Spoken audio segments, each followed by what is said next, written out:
Envision a king at the height of his power.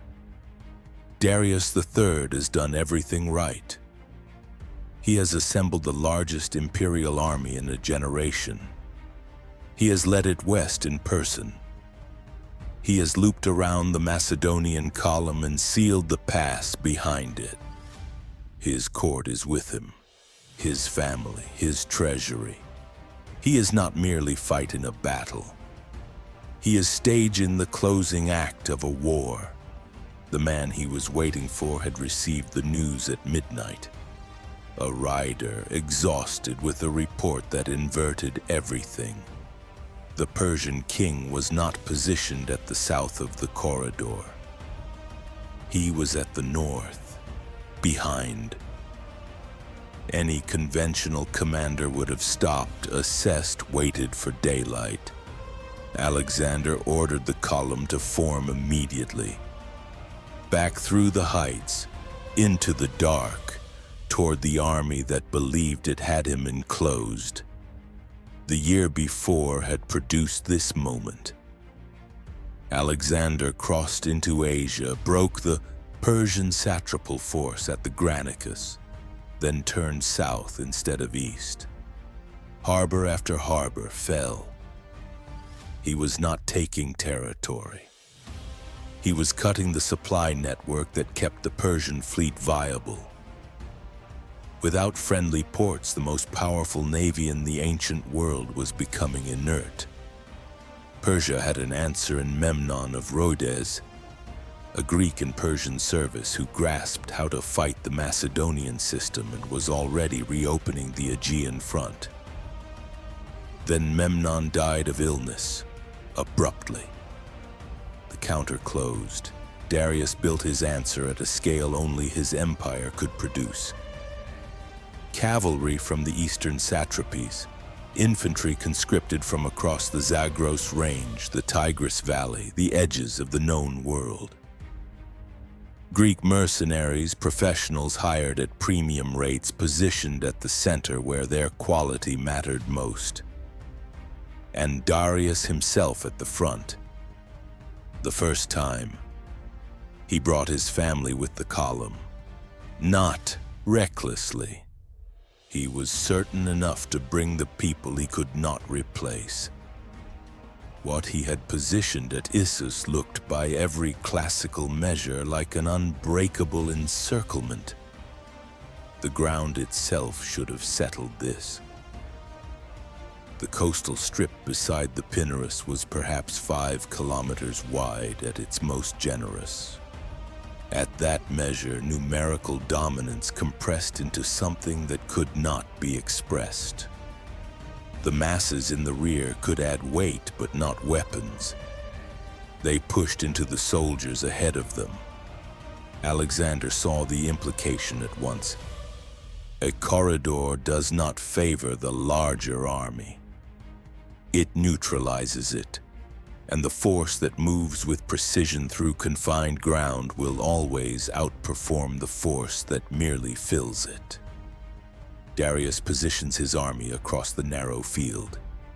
Strong at the center, anchored along the river, visible, confident. Alexander reads it differently, not as strength, but as limitation. He does not mirror the line. He focuses everything on a single direction. Himself, at the edge of the field, the battle begins under pressure. Not movement, compression. Lines collide and lose their shape. There is no space to maneuver, only forward. On one side, the mass tries to push through. On the other, it refuses to break. And while both are locked in place, Alexander moves. One side begins to give. Not all at once, but enough. Pressure turns into movement. What was holding starts to collapse.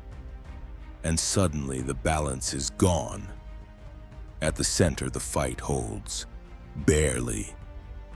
This is where the battle could still turn. Alexander does not slow. He does not chase what is already breaking. He turns toward what still stands. The last resistance is hit from the side. It does not collapse from the front, but from what it cannot see. And in that moment, the battle is no longer a struggle. It is decided.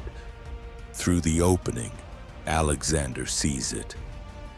The chariot, the king, and he moves toward it. Darius ordered the chariot turned. The sources agree he saw the companion cavalry breaking through toward him and chose to withdraw. The effect spread instantly.